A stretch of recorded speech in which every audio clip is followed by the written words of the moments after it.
बांग्लादेश से एक बार फिर ऐसा इंसिडेंट सामने निकल कर आ रहा है जिसको देखकर ये लगता है कि पाकिस्तान की तरह बांग्लादेश में भी अब हिंदू धर्म के लोगों और इंडियंस के खिलाफ हेट लगातार बढ़ते जा रहा है। बांग्लादेश एक ऐसा देश जिसको भारत ने पाकिस्तान की तानाशाही से बचाया, उन पर जो अत्याचार हो रहे थे उनसे बचाया, उनके लिए एक रिस्पेक्टफुल लाइफ जीने का रास्ता क्लियर किया।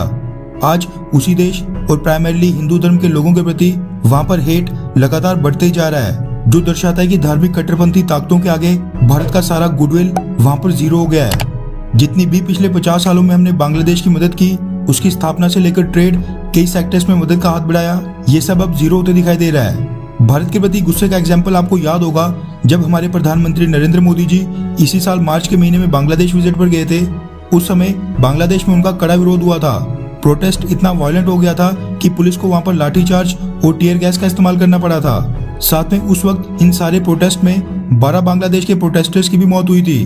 वो प्रोटेस्ट पाकिस्तान द्वारा स्पॉन्सर्ड था या फिर नहीं, ये तो खैर दूसरी डिबेट का विषय है, लेकिन भारत के प्रति हेट अब बांग्लादेश की सोसाइटी के बड़े तबके में देखने को मिल रही है। भारत तो चलो ठीक है, लेकिन इस बार बांग्लादेश ने पाकिस्तान के नक्शे कदमों पर चलते हुए बस बांग्लादेश में रह रहे हिंदू धर्म के लोगों को ठेस नहीं पहुंचाई है, बल्कि इससे भारत के भी कई लोग आहत हुए हैं, जो दर्शाता है कि बांग्लादेश में अब हिंदुओं के प्रति जो हेट है वो आज की डेट में बिल्कुल पीक पर है। दरअसल आज तक ढाका ट्रिब्यून, ऑप इंडिया और कई बड़े बड़े मीडिया हाउसेस के हवाले से मीडिया रिपोर्ट सामने निकल कर आ रही है कि बांग्लादेश में कट्टरपंथियों ने 50 से ज्यादा मंदिरों में तोड़फोड़ करके वहां पर मूर्तियों को नुकसान पहुंचाया, मंदिर पूरी तरह तहस नहस कर दिए।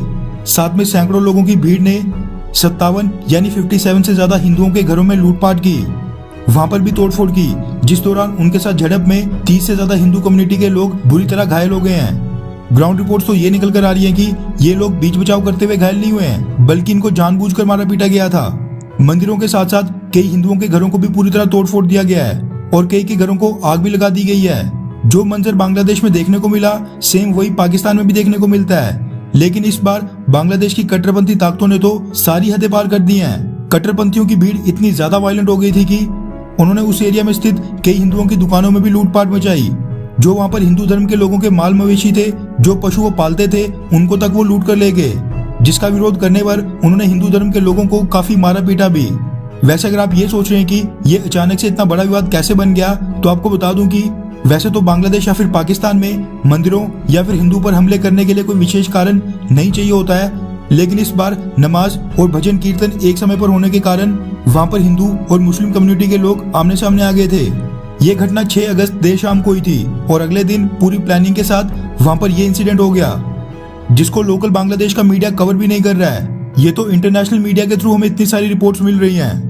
बांग्लादेश हिंदू यूनिटी काउंसिल ने इस घटना को लेकर कहा है कि ना बांग्लादेश की मीडिया इसको कवर कर रही है और ना ही वहां की पुलिस ने इस पर कोई बड़ी कार्रवाई की है। फिलहाल के लिए जिन इलाकों में ये घटना हुई है वहां पर भारी संख्या में पुलिस फोर्स को डिप्लॉय कर दिया गया है। वैसे ये इंसिडेंट बांग्लादेश में पहली बार नहीं हो रहा है, लेकिन देखने को ये मिल रहा है कि इस तरह के इंसिडेंट्स के खिलाफ वहां पर कोई भी स्ट्रिक्ट मेजर्स बांग्लादेश की सरकार नहीं ले रही है, वहां पर दोषियों के खिलाफ कोई कड़ी कार्रवाई नहीं कर रही है और मामले को कुछ समय के बाद रफा दफा कर दिया जाता है। इसीलिए बांग्लादेश में कुछ समय के अंतराल में ऐसे इंसिडेंट लगातार देखने को मिल रहे हैं। अच्छा सुनो, चैनल को सब्सक्राइब करो, उसके बाद घंटी बजा देना ताकि अगली वीडियो आपसे मिस ना हो पाए। Thank you.